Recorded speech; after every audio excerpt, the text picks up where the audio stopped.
The scalpel before the scalpel. What if the earliest surgeons did not wear white coats but walked beneath the burning sun of distant deserts, the thin air of high mountains, or the sacred groves along great rivers? What if, long before modern medicine, three ancient worlds, Peru, Egypt, and India, each carved their own path to mastery over flesh and blood? Picture a shadowed chamber lit by flickering oil lamps. The sharp scrape of obsidian against bone echoes in the stillness. The scent of herbs thickens the air, mingling with the metallic tang of fresh wounds. Here, hope trembles on a knife's edge. The hands that wield these blades carry more than skill. They carry a fragile promise, defiance against death itself. This is not a tale of a single birthplace of surgery, but a whispered secret shared across oceans and centuries. A story of daring, faith, and ingenuity that challenges everything we think we know about healing's ancient origins. The dawn of the scalpel, surgical origins across continents. In the silence before history was written, the earth bore witness to the first acts of surgical courage. Across the rugged Andes, deep in the Nile's fertile embrace, and along India's winding rivers, ancient hands reached into the mysteries of the body. Stone met bone in Peru, where jagged obsidian blades traced circles in skulls with chilling precision. In Egypt, bronze gleamed under temple fires as priests mapped wounds with measured care. Far to the east, Indian sages inscribed the secrets of cutting and healing in texts that would echo through millennia. These were not random acts of survival. They were deliberate, almost reverent confrontations with mortality, each a bold claim that the body could be understood, controlled, and mended. Were these threads of knowledge woven in isolation, or did the winds of trade and migration carry whispers between continents? In their delicate dance of innovation and belief, these civilizations stepped together onto the stage of surgery's dawn.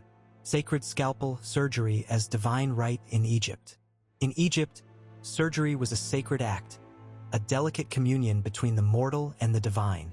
Here, medicine and magic intertwined beneath the shadow of the pyramids. The temple echoed with whispered prayers as bronze scalpels carved flesh with trembling hands guided by faith. Imhotep, the godlike healer, was said to have been touched by the gods themselves, entrusted with the power to cut away pain and darkness. The Ebers Papyrus, like a fragile scroll of secrets, tells of treatments where incantations danced alongside incisions, where each wound was a doorway to the unseen. The surgeon's blade was not merely a tool, it was a bridge between worlds. Yet beneath the ritual lay a profound understanding of anatomy and the body's delicate balances. Could this fusion of science and spirituality be the true secret behind Egypt's enduring medical legacy?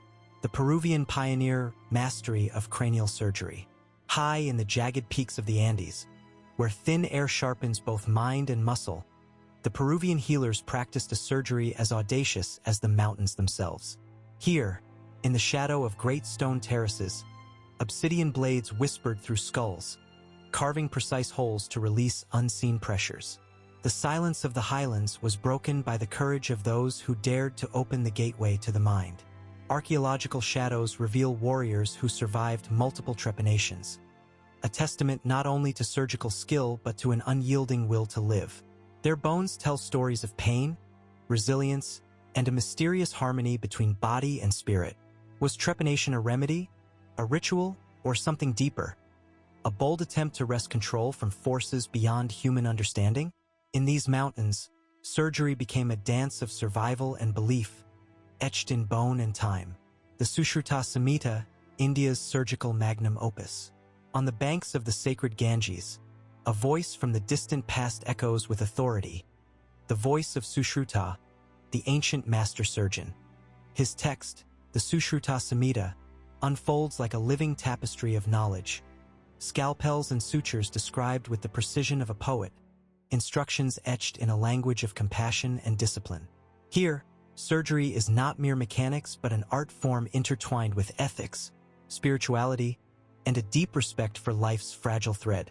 Rhinoplasties reconstruct faces lost to punishment or fate. Cataracts are removed with delicate care. Wounds are cleansed in rituals that blend science with sacred intent.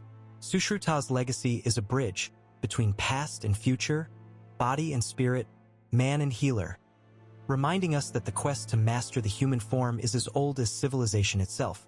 Tools of healing, comparing ancient surgical instruments. Each tool tells a story of hands shaping stone, metal, and bone into instruments of hope. In Peru, the shimmering obsidian blades gleam like captured lightning, sharp enough to split hair, yet wielded with tender precision. In Egypt, bronze scalpels and needles bear the marks of artistry and devotion, stored reverently within temple walls.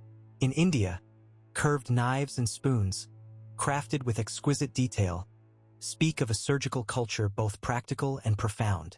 These instruments were not mere tools, they were extensions of belief, shaped by the materials and spirits of their lands. They cut not only flesh but the veil of mystery surrounding life and death. What stories do these instruments whisper across time? What knowledge do their edges still hold? Healing philosophy, body, spirit, and medicine. Surgery was never just flesh and bone. It was a sacred dialogue between body, spirit, and cosmos. In Egypt, healing was the restoration of cosmic harmony, balancing the body's inner forces with the rhythm of the universe. The blade was a tool to restore that balance, guided by prayers that echoed through temple halls.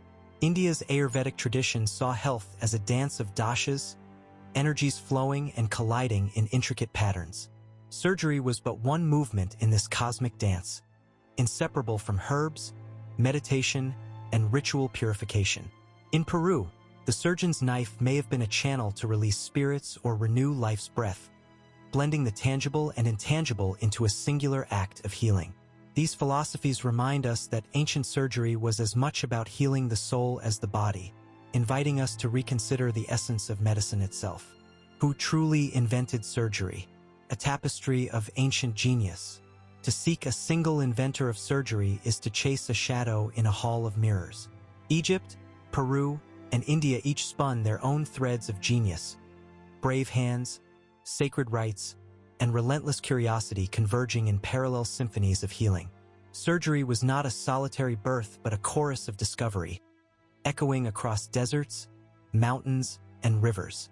Each culture's legacy weaves into the fabric of human resilience, a testament to the indomitable will to overcome death's finality. As we peer into the past, what lost secrets await beneath the soil? What new wonders might the bones whisper to those who listen? The story of surgery is not confined to one land, one time, or one name. It is a shared human triumph, a flame passed hand to hand through the ages. The scalpel's legacy. The scalpel story is not merely history. It is a living testament to humanity's ceaseless fight against fragility and fate. From Egypt's sacred halls to India's riverbanks and Peru's high peaks, ancient surgeons carved hope from flesh and shadow. Their courage, faith, and skill shaped the earliest steps toward healing's art, a legacy that still pulses in every heartbeat, every breath saved. As we watch the steady hand of a modern surgeon, we glimpse the echo of those first blades, cutting through mystery, fear, and time. What other secrets lie buried beneath our feet? The scalpel's journey is far from over, and the next chapter waits silently in the bones of history.